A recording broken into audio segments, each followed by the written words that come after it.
YouTube with the Indiana Pacers really having in some way or another, revolving door of mediocrity since the Paul George era, really. It seems like during the 2023-2024 season, the Indiana Pacers have figured this whole thing out, okay? They have their core. They found an identity, which is fast-paced, high-octane offensive basketball. And this is a young roster that has nowhere near reached their ceiling, in my opinion. I love the fact that they're taking a systemic approach in hopes to have long-term success in the NBA with this core. And they're doing it all behind their young star point guard Tyrese Haliburton, who I like to call Point God 2.0. I think Rick Carlisle has done a fantastic job with this roster, and as I mentioned, I think the roster gets a little bit better, folks. This is an Indiana Pacers deep dive video where we're going to be going through every single offseason move that they've made, which will include the NBA draft, free agency, trades, additions, re-signings, and departures. And then after that, we're going to be going through a massive roster inventory deep dive of the Indiana Pacers. So we'll go through player by player, and I'm going to be sprinkling my takes throughout this video why I think the Indiana Pacers are so dangerous after coming off of that 2024 Eastern Conference Finals run that shocked the NBA world in last season's playoffs. This team is absolutely dangerous, and if the top of the Eastern Conference doesn't pay attention, they just might take their spot. Folks, let's get right into the Indiana Pacers deep dive for the upcoming 2025 season. Let's go. So as I stated, we're going to be starting with the offseason, and we're actually going to be starting with the re-signings category. And for the first re-signing, you extend a longtime NBA veteran James Johnson to a one-year deal. Now, this is a guy that's been around the league for, as I said, a long time. He's been with many teams, but I think has provided solid veteran leadership off of the bench for the Indiana Pacers. This isn't a guy you'd expect to be in your rotation necessarily, but again, I do think he helps the team just with the locker room presence, just with the leadership that he's able to provide to some of these younger guys. I like the move for extending James Johnson on that minimum contract. You also agreed to a 3-year extension for Andrew Nembhard, and this is a 3-year, $59 million contract, and I love Andrew Nembhard. I love his game, and if you guys paid attention to the playoffs last season, you'd know he was one of the best players on this Pacers team, no question about it. And again, he's another young guy that's still getting better. $59 million for 3 years for Nembhard is an absolute bargain if you really consider it, because if he plays like that playoff version of himself last season, this is an absolute problem at the guard position, okay? For one, Nembhard is a,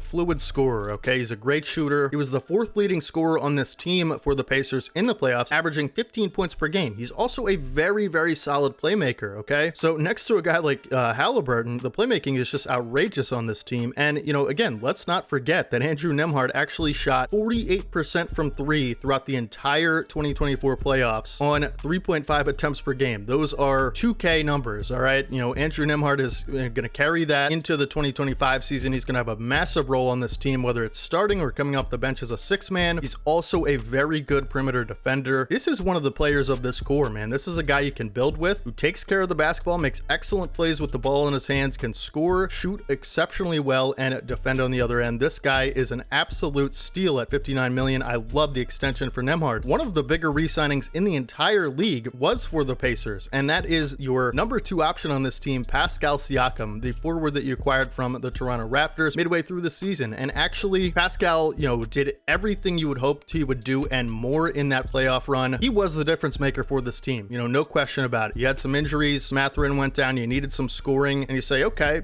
Pascal Siakam's an all-star caliber player, all-NBA caliber player. This guy is one of the most underrated players in the entire NBA, in my opinion, has been for quite some time. And now he has a chance to, be in the long-term plans of the Indiana Pacers and be a top guy on a contending team. This is something he hasn't been able to do since the Kawhi Leonard year of the Raptors, really. So I'm sure he's thrilled to be in Indiana long-term, since a 4-year maximum extension with the Indiana Pacers. And again, just being able to compete as a, big-time option on this team has to be so refreshing for him and his career. I mean, this is a guy that's still capable of excellent, all NBA caliber forward play, all right? So he's one of the more versatile forwards in the league. He can score in transition with the best of them. He's got an absolute bag when it comes to slashing and getting to the rim, using that length to score over defenders. He is a versatile defender, can guard multiple positions, and that includes the 3 and the 4. Still a capable athlete, and honestly a great playmaker for the position as well. The playmaking on this team is outrageous, which only makes their run and gun style offense even better. But listen, Pascal Siakam, whether it's being on the receiving end of those transition throw ahead passes from Haliburton or making them himself, he is the number 2 option on this team, and it's securing him with a 4-year max is an absolute W, okay? Because when you trade for a player on an expiring contract with that, level of importance to your team, you better be sure he's sticking around. And, they get that done right out of the gate with the offseason. It was one of the first moves in the offseason. Pascal Siakam here to stay in Indiana.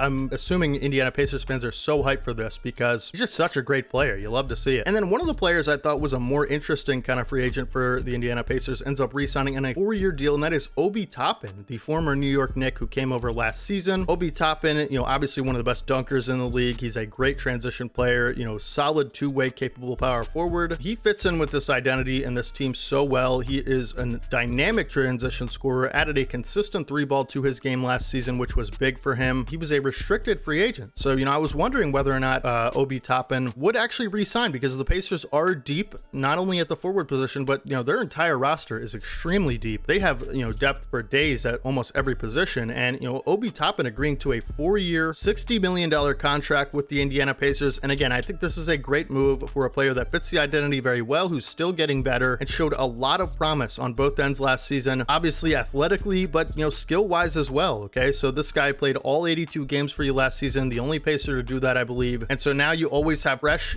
power forward legs, whether he comes off the bench, replaces Pascal Siakam. This guy's just a problem in transition. And now with the three ball, he is dangerous. So great re-signing there as well for the Indiana Pacers. They really locked down a lot of this core, including Pascal, Andrew Nembhard on again, I will reiterate, a absolute bargain of a contract, 3 years, $59 million. Obi Topping as well. I think that is an underrated move for the Pacers, re-signing him to that deal. Love these re-signings. This is an absolute W for the Pacers. For the additions category, you actually go out and you get one of the more intriguing backup fives on the market. And, I actually talked about on this channel how I think one of the issues with the Pacers, something they could use this offseason was kind of a, bigger five-man, right? And whether that's off the bench, you had Jalen Smith, you had Isaiah Jackson, who's kind of more of a 4-5 hybrid, and, obviously Myles Turner, one of the best centers in the league, but not necessarily a traditional, interior presence. I think James Wiseman coming over on a 2-year deal is a very good signing for the Pacers. A lot of you will remember James Wiseman as a top draft pick for the Golden State Warriors, didn't necessarily pan out there. People call him a bust, right? But, he recently was with the Detroit Pistons. At the end of the day, James Wiseman is a freak athlete, all right? So that's what you're getting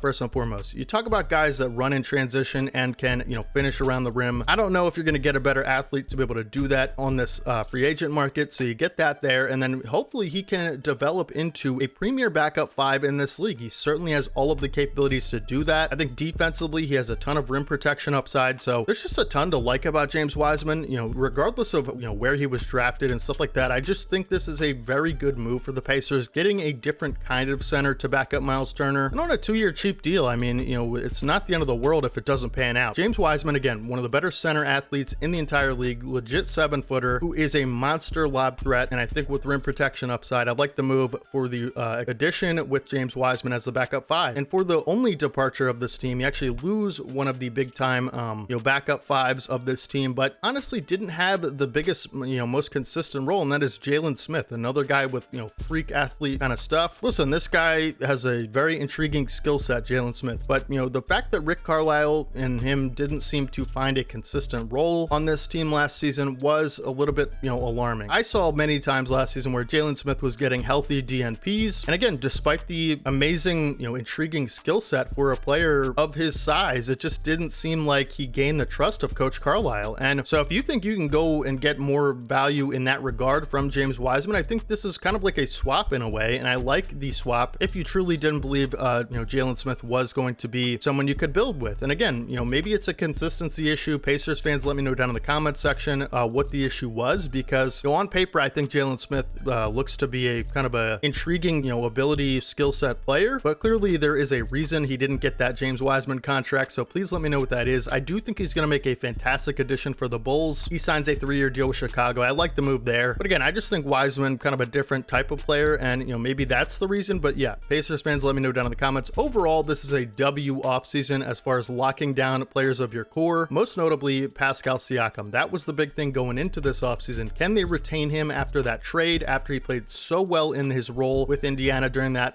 Eastern Conference Finals run? You secure him with a bag for 4 years. I mean, this is the top priority, as I mentioned. So I give the offseason an A-, solid A, maybe on a high end, you could say A+, because at the end of the day, it is very underrated to keep your best players. It might look boring to some people not getting a big time free agent addition. Hey man, if you lose all your good players and you're not able to retain them, free agent additions don't really mean much. So I think, it is much more important to retain your good players when you're in a market that isn't like New York, LA, or Boston, because, at the end of the day, or Miami, people will choose those cities a lot of times, the big stars. I'm not saying Indiana is necessarily something to sleep on as a market. Like, obviously this is one of the greatest places in basketball history to play. Actually, it's where it started, but I'm just saying, you guys know what I mean. Indiana is kind of different from a, flashy glitz and glamour LA and New York and Miami. So that's kind of my point there. But so yeah, retaining players is obviously the goal if you're able to do it, and you retain your second best player. I love the offseason here. Now let's get into the 2024 NBA draft. One take I just did want to give before we get into the draft section of the video is that, I actually think one of the reasons the Pacers will be much better next season, despite not making any massive, free agent moves or whatever it is that Pascal Siakam and Tyrese Haliburton now will have another year under their belt together. Like, anytime you come over mid-season after a trade, to show the chemistry they already did, down the stretch of the season was impressive to me. But now you only add more time under their belt playing together through a whole offseason, through whole training camp, preseason, regular season. As you guys know, Tyrese Haliburton is the type of player you want to have chemistry with if you want to succeed, because he is basically your whole offense a lot of times. So it all goes through him is what I'm trying to say. So Pascal having another year under his belt with Tyrese Haliburton is going to be massive for this team's success. And I think that makes them so much better, like unimaginably better. So without further ado, let's talk about these 3 drafted players for the Indiana Pacers, because there are some good ones, and let's get into it. So obviously, the Pacers going into the draft without a first round pick, not the end of the world, because you do end up getting 3 good, talents in the second round. And one of them being a guy who was, arguably supposed to go, towards the end of the first round, and that is Johnny Furphy. And Johnny Furphy is a 6'8" wing is what he's listed as. And, he's a one and done player from Kansas. And a lot of people like Johnny Furphy a lot in this draft as a kind of a sleeper, early second round, late first round guy, because for one, like, he only played like 14 minutes per game, I believe, as a freshman at Kansas last season. And for the first 15, games, and he actually, increased his like role throughout the season with Kansas and appeared to improve drastically throughout the season. Again, I'm not like a college expert. I don't even watch college basketball, but I'm just reading online like what other people are saying, like the experts and stuff like that. So if I'm wrong about any of this, please correct me. Again, I'm not the guy to go to for college, analysis. But yeah, from everything I'm reading, like, it appears that this guy, again, drastically improved throughout the season. His role increased as a freshman, and what people really like about Furphy is his size and his shooting ability. So he averaged 12 points, 7 rebounds, 2 assists, and 1 steals. But the 3-point shooting was incredible. Apparently, 35% on 4.4 attempts. That is big volume for college basketball, no question. So like the final 18 games of the season, it's saying he got a big time minutes increase, and that's where all of the production came from. So this is an intriguing sign. A 6'8" shooter that has that type of volume to him is definitely a good thing. And as well as, I'm pretty sure he played pretty well in the summer league. He has good stats. So Pacers fans, let me know more about Johnny Furphy, if you guys like him, and if he will have a role on this team next season. I'm definitely interested to hear from you guys on what you think that'll be. It's saying he doesn't have the best athleticism, but apparently catch and shoot, like, he's an absolute sniper. So that's another thing. Like, I think the Pacers, obviously when you run a very fast-paced offense and you go for a lot of offensive rebounds and things like this, you need snipers out there for catch and shoots. And if it's a 6'8" one, like, that's pretty incredible, because I always talk about on this channel how it's not just shooting from forwards that's important, it's high releases. Like, we talk about MPJ, Paul George, Larry Markkinen, Brook Lopez, these guys that can get them off super high, above the defender's hand. That is very, very important for gravity, because it's hard to close out on those guys. So not only do you, get defenders more off balance to be able to attack the closeouts, but, as well, you're basically able to get those threes off against anyone. So I like that about Johnny Furphy, if everything I'm reading is true. Again, Pacers fans, let me know. That's a good pick right there. You trade him for the Juan Nunez pick to the Spurs, basically get him, swap between 35 and 36. This is good value at that, pick, in my opinion. With the 49th pick, you select Tristen Newton, and this is a guard out of UConn, and this is an older prospect, a 5th-year senior. So, definitely going to bring some experience to the table. I know the Pacers like their guards quite a bit. You have plenty of them. So maybe this is a player, he has good production in college. I did see the summer league numbers. They didn't look very good to me personally, but, maybe this is a project piece, a G League guy. Guys, again, Pacers fans, let me know all this stuff. I'm very curious. It's hard for me to know about the draft stuff because, for one, I don't really watch college, and 2, I'm not really a Pacers fan. So, I'm just not going to know a lot of this stuff. I'm just reading, but yeah, I think Newton could be kind of a G League project piece. Again, I know the Pacers like their guards, so, hopefully he can develop into something nice for you guys. But again, experience is good for prospects. I think they're a lot undervalued when they play 5 years or 4 years or 3 years. Anybody that isn't a one and done gets kind of undervalued. They think older prospects don't have a high enough ceiling. I kind of disagree with that because I think I'd rather have a player, if I'm a contender picking late in the draft, like the Pacers, I'd rather have a player that's, able to come in and contribute right away, as opposed to a guy have to wait a few years to, even put on the floor. So whether or not Newton is that player, I don't know, but I'm just saying that's the kind of player I think, most contenders like to look for late in the draft, because your picks are always going to be late in the first round, late in the second round. So you try to pick a guy that's more NBA ready, that's been a little slept on because they're not a, freak athlete at 19 coming into the league. At pick 50, you pick Enrique Freeman. This is a forward out of Akron, just a kid from Akron, man. That's a good place to have basketball talent come out of. That's a good sign for this guy. It's saying he's more of a four than a wing, which is kind of interesting to me. It says he could be a good post scorer. He is an older prospect, again, 24 years old. He's getting comparison to Draymond Green and Herb Jones. That's kind of an interesting comp. Great defender if that's the case. I'm on NBA.com if you guys want my source, but it's basically saying maybe his ceiling could be like an NBA role player. So again, maybe another guy you throw in the G League, see what he has down there, or you could try to get some role player play out of him, like with the practice squad. Please let me know again down in the comment section, Pacers fans, what are you hoping to see from all of these prospects? Like, I think of the three, obviously Johnny Furphy is most likely to make the roster and maybe even have a role on this team. The other two guys kind of look like G League players to me just because of how deep the Pacers are. So if this wasn't an incredibly deep team, I'd say these guys 100% make the roster and they could be solid role players or whatever. But I just don't think either of those last two guys, Freeman or Newton, are gonna have roles on this team, just considering the depth of this team and how many good players they're gonna be able to put. It's already gonna be crazy, the rotations, because you just have so many good veteran role players. So I think it's gonna be kind of interesting to see what happens with these draft picks. But yeah, I'd give it like a B or a B plus, actually, now that I think about it. So pretty good draft there. You're just kind of maintaining status quo here if you're the Pacers, because you really only just broke out last season. I apologize if you can hear a lawnmower in the back. Every Monday they mow the lawns here. But yeah, the Pacers are a breakout team last season, so it's not necessarily a situation where you have to shake things up quite a bit and add a bunch of pieces, because I don't think this core has played their best basketball together yet, and I think you have to see what that is before you go out and make a big time move. Because when you're making a big time move to shake things up, that is implying that you don't believe in what the core has is good enough to make the finals or win the finals or whatever. This team made the Eastern Conference Finals last season, and I believe they are getting better next season. And for the second thing, like, a lot of these guys are young, they're best players, so you're getting I would imagine getting an improved version of all of them just by sheer age and another offseason under their belt. Again, another season for them to just all play together. Bennedict Mathurin comes back from injury. Again, not a situation where you want to shake things up. This is a situation where you want to keep everything together and see what the ceiling is. Then you can decide maybe what you want to do with that, if anything at all. But again, I just love the offseason. I love when teams are so confident in their core that they don't feel they need to make any moves. I think this is one of those teams. We talked about it with the Magic, how they did add KCP, but really they're just banking on their guys to get better, and then they're going to go from there. This is a smart play by the Pacers. I have to give the offseason a solid A for my personal taste. Like, I just love when teams are doing this. And I think the systemic approach to their, identity is big for managing long-term success. Okay, so solid A offseason. Now let's get into my favorite part of the deep dives, which is the roster deep dive, folks. This is going to be a good one. We're going to go through player by player, and I will catch you guys in there. Let's get it.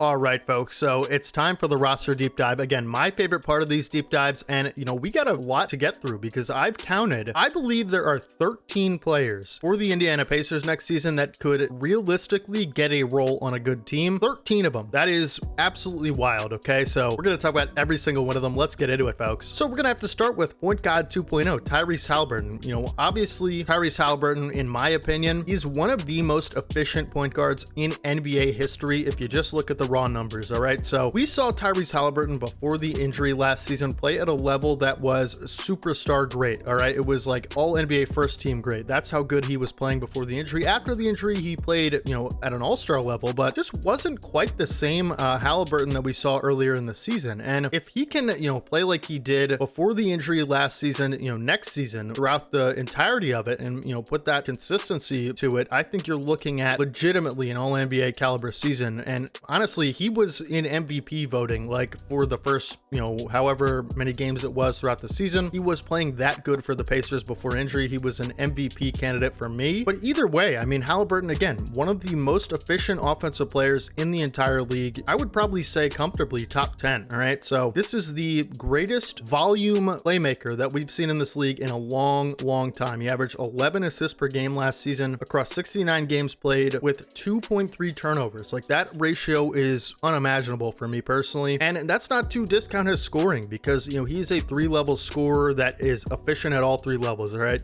Before the injury, he was looking at close to a 50-40-90 season. He ended up around 48, 36, and 86, but on big time volume from 3. Great 3-point shooter, obviously off the dribble, off the catch, pull-ups. Like, he is just an absolute game manager in the best way possible. He's always going to give you a chance to win when he's on the floor because of the dynamic playmaking and scoring ability. All right. So who better to hitch a run and gun system to than Tyrese Haliburton? Point guard 2.0 is in effect next season in a big way. He's going to be back at that, beginning of 2024 level before the injury. No question about it. This is the guy you expect the big things from, and he is certainly capable of delivering it next season. And again, an underrated thing about him, this guy is only 24 years old. I know it's easy to forget that, but he's just going to go out there and perform, consistently great at the point guard position for you next season. I love this player. We talked about Pascal Siakam, his impact on the team last season. He was the difference maker for this team that were, able to make the Eastern Conference Finals run, and Pascal was excellent in the playoffs. All right. This is a two-way versatile player that is certainly capable of being a number 2 option on a winning caliber team. He's only 30 years old. I actually, going into this was thinking he was a little bit older. 30 years old is nothing. Like, that's nothing today. Like, he'll put in 4 more great years, no question, because if you look at how players are aging these days, it's better than ever. But yeah, played 41 games in the regular season for the Pacers last year. He actually shot the 3 exceptionally well for him. Like, it was a career year for him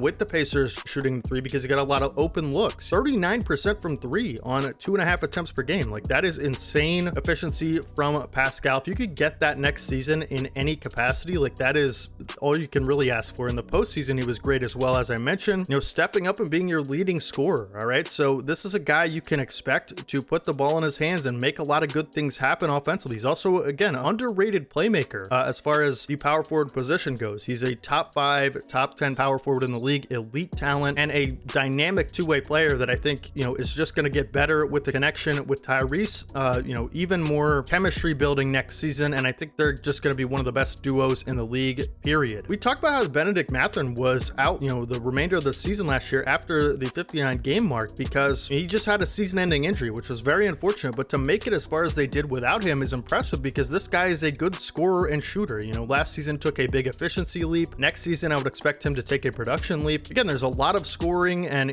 systematic shooting on this team, but I think Bennedict Mathurin is one of the more dynamic ones out of all of them because he has a perimeter bag to him that can offer self-creation. There's not a lot of other guys that can do that on this team, and I think, he's just gonna shoot exceptionally well, be able to create for himself on a couple different levels. I think he could take another playmaking leap next season, like he did last year. I think that is much improved. He went up from 1.5 assists on 1.9 turnovers to 2 assists on 1.6 turnovers. So that is an improvement there. Again, the 3-point efficiency was way better. This guy can get to the line very effectively. Last season at 4 attempts per game. This is just a big addition to this team. We talk about how they didn't make any splash free agent moves, but when you get a guy off of injury, it's basically like getting another good player back. So it's almost like an addition in that way. And I think, Mathurin makes a big impact on this team. I would expect him to either start or be one of the first guys off the bench. They just provide very quality offense. One of the more unsung heroes for this team, who I actually think is one of my favorite role players in the league, is Aaron Nesmith. And Nesmith has finally found a home in this league, and it is with the Indiana Pacers. Early in his career with Boston, but this guy is an absolute sniper, but actually put a lot of things together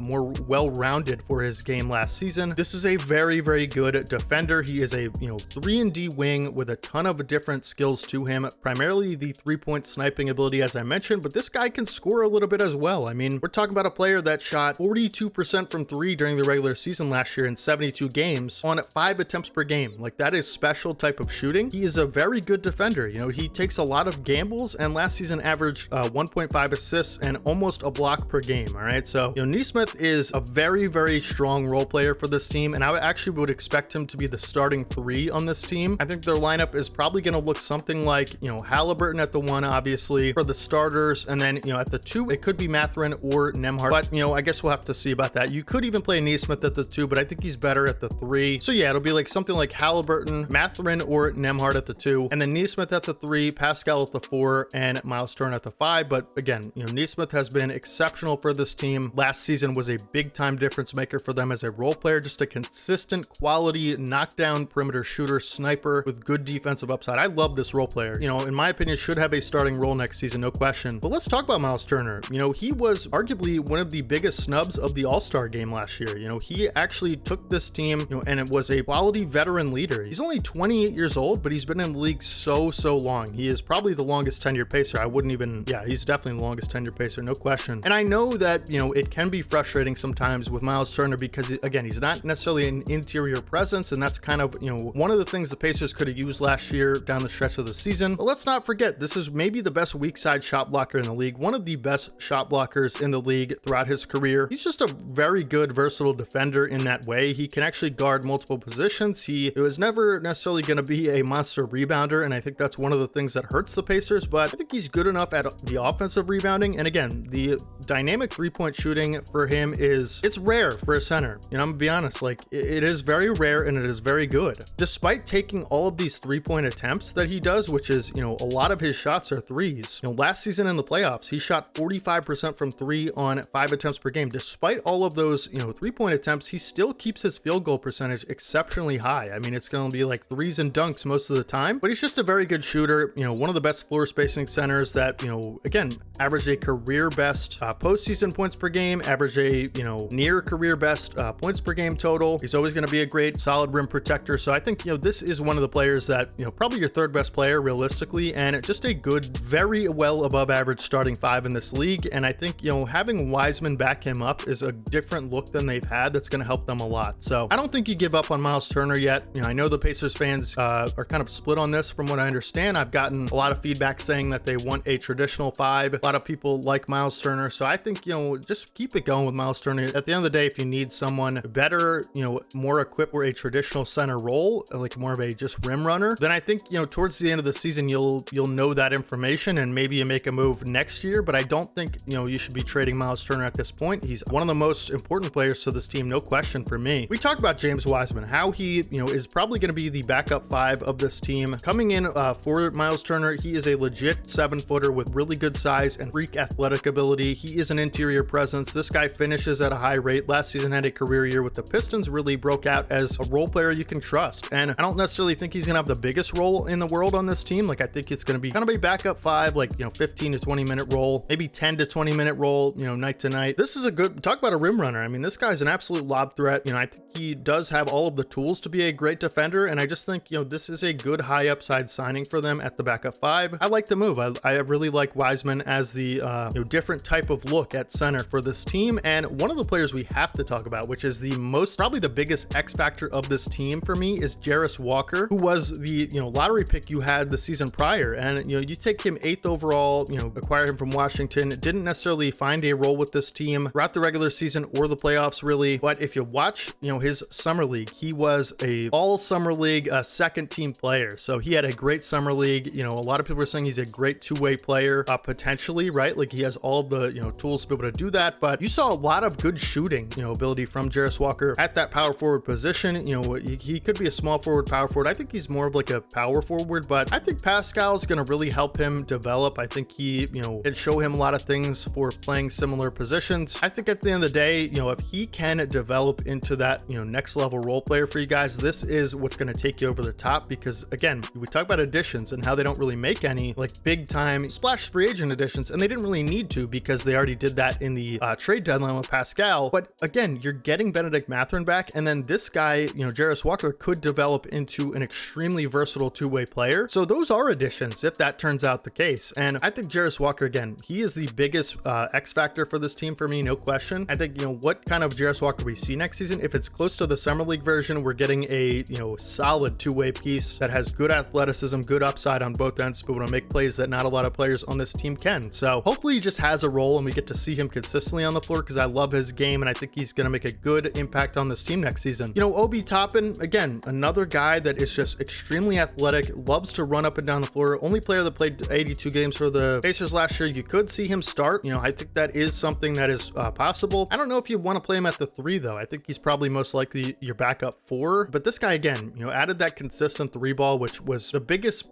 part of his extension. If he wasn't able to shoot that 3 consistently like his time in New York, you don't see that extension for him. But in my opinion, him having that career year last year, he just improved in all areas of the game. And again, another guy that was obviously a very talented player. He was another lottery pick, and he's just still getting better, and I think has really found his home in Indiana. And I'm just excited to see those lobs next season, those transition finishes. I think he's equipped enough as a defender. Like, I just like him as a backup 4. I think he is a big part of this team's identity, and him with those throw ahead passes from Hallie, like, he's just gonna finish them all the time. I love Obi Topping as the backup 4 for this team, no question. One of the young players on this team that I haven't talked about yet is Ben Sheppard, who last season was a rookie, and he was actually your first round pick last year, 26 overall. And Ben Sheppard actually proved to be a valuable complementary role player at the guard position. I think as the season went along, primarily in the playoffs, you saw his role increase. I mean, in the playoffs he played 17 games, and I believe that was all your games. Played all the games. He averaged 20 minutes per game. He is a really good 3-point shooter, 38% in the playoffs on 3 attempts per game. From what I understand, Ben Sheppard's a good defender, but this is just a 6'6" guard with a good size profile to him that I think can be a good 3-and-D guard, and that's another 3-and-D guard to add to the mix. TJ McConnell, my guy, former Sixer legend. We love TJ McConnell here. One of the only good things to come out of the process era, and how great is this guy? How much do you love this guy as a Pacers fan? First of all, he averaged 10 points a game last season in the regular season for the first time in his career. So with TJ, you're always getting exceptional playmaking ability. You're always getting a solid mid-range shooter who can be a little bit creative and crafty down low and kind of get those points there. But then also the defensive on-ball pest capabilities. Like, this guy is an absolute nightmare for ball handlers, and while he might be small, like, he just uses his positioning so well, and he's just so quick. We talked about in the playoffs last year, he was a big problem in that Knicks series. All right, so penetrating into the paint, like, he can just do that anytime he wants to. He seems like he gets into the paint and finds an open guy like every possession. All right, so he's a guy that you don't want to play against. Like, he's a pest. He's kind of annoying to play against, and that's why I love TJ so much, having experienced that for a long portion of his career. He's obviously made a very nice home for himself in Indiana. Probably I would imagine a fan favorite of you guys if I had to guess, but TJ is just such an awesome player, and obviously the backup point guard to this team. You could play him in a small role and expect good things. You could play him in a bigger role if he needs to, if there's an injury or something, and expect good things as well. Like, he's just such a consistent, reliable backup point guard that obviously is going to have one of the bigger impacts on this team next season. I just love the guy. He's just so fun, such a great guy. Andrew Nembhard, we already talked about this guy, how exceptional his ceiling is, and already showing flashes of being a top tier piece of this core. You get him on a bargain contract. He started all 17 games in the playoffs last year for you guys, so he could be the starting 2 guard. But again, let me know down in the comment section, Pacers fans, what do you want to see? Who do you want to see start at the 2, whether it's him or Bennedict Mathurin? I think either one realistically could, but if you're gonna have TJ McConnell run the second unit anyway, you might as well start Nembhard, right? Because he's a good defender as well. So again, another guy that's just a great point of attack defender. He has the ability to guard bigger players. We saw it in the Celtics series. He was consistently guarding guys like Jaylen Brown and doing okay at it. But the efficiency, the big time clutch shooting ability, like, he hit so many big shots for the Pacers last year in the playoffs. And again, another guy that's just so consistent with the playmaking, so non-turnover prone. Like, he averaged in the playoffs last year 5.5 assists on 1.4 turnovers. In the regular season, it was almost the exact same thing, 4 assists on 1.5 turnovers. So, like, you have 3 ball handlers, TJ McConnell, Tyrese Haliburton, and Andrew Nembhard, who just aren't gonna make mistakes with the basketball in their hands. Their turnover numbers are gonna be so low despite the high pace of play. Like, that is so rare. That's why one of the biggest reasons this team is gonna succeed. They have a ton of shooters, they have a ton of depth, they have a ton of athletes to race up and down the floor, and they have the playmakers and ball handlers to be able to make exceptional passes and penetrate into the paint, find the open man. Such high IQ guys that just won't make mistakes on exceptionally high volume. So, like, this is a run and gun team that you will expect not to have a lot of turnovers, which again is very, very rare. Like, it is exceptional, the offense that they're going to be able to display next season. And obviously Nembhard is going to be a big part of that. I think I guess, yeah, probably your starting 2 guard, depending on whether or not Mathurin is, but either way I think you have a good fit there. And then we talked about Johnny Furphy, how he could fit into this team, could be a backup 3, come in, hopefully hit those catch and shoots pretty well. People are concerned about his defense, so again, Pacers fans, let me know. And another guy I really like is Isaiah Jackson, just a quality, tough backup big to come in and, kind of be just a hustle, energy, grit guy. And I love those type of players. I think he does it very, very well. Last season finishing exceptionally well, shooting 67% from the field. I mean, that's great numbers right there. Good offensive rebounder, probably one of the best offensive rebounders on this team. Averaged around 2 per game last season on the regular season. He's one of the better rebounders on this team, no question. He's a guy you could just put out there in short bursts and expect to make a lot of hustle, gritty, toughness plays. Like, there's a lot of guys on this team that are tough, gritty players, like TJ McConnell, Isaiah Jackson, Nesmith. Like, I love the grittiness that they also have, because a lot of times when you're an offensive, high-flying,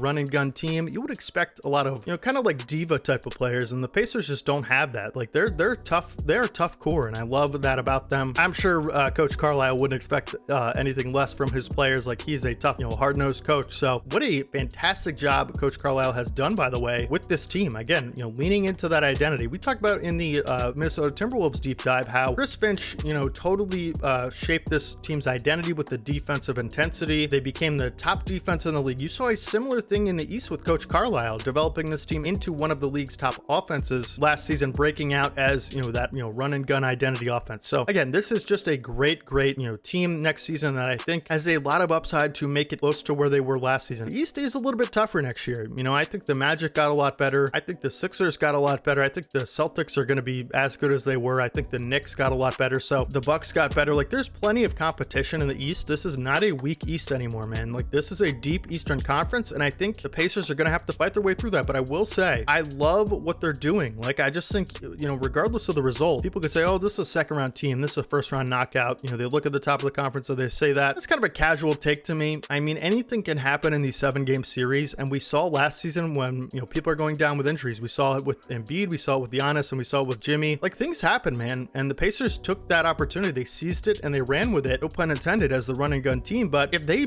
build better chemistry, which they will, these young guys are going to get better next season. They're going to be a season better. They're going to be a season more gelled together with Coach Carlisle and this system. And so now you got guys coming back from injury like Bennedict Mathurin. You have James Wiseman coming in at kind of a different look at center. You have these young guys a year better: Tyrese Haliburton, Andrew Nembhard, Aaron Nesmith, Bennedict Mathurin coming back from injury, and then Jarace Walker as the X factor who could maybe potentially break out next season. So there is just not a whole lot to not like about this team. Like, I don't know why you would say they're mid or whatever. This is a playoff team next season for me, like 100%. Whether it's the 5 seed, 4 seed, they could actually end up winning some of the most regular season games out of any East team because of their youth. We said the same thing with the Orlando Magic. Like, the regular season for these younger teams is going to be a cakewalk compared to older teams like the Sixers and the Bucks. So expect a team like the Pacers to win 50 plus games again next season. Like, I don't see why that's necessarily going to be, something we wouldn't expect. But in the regular season, I expect a ton of great things from them. They'll be towards the top of the conference. I mean, they're going to be a playoff team, no question.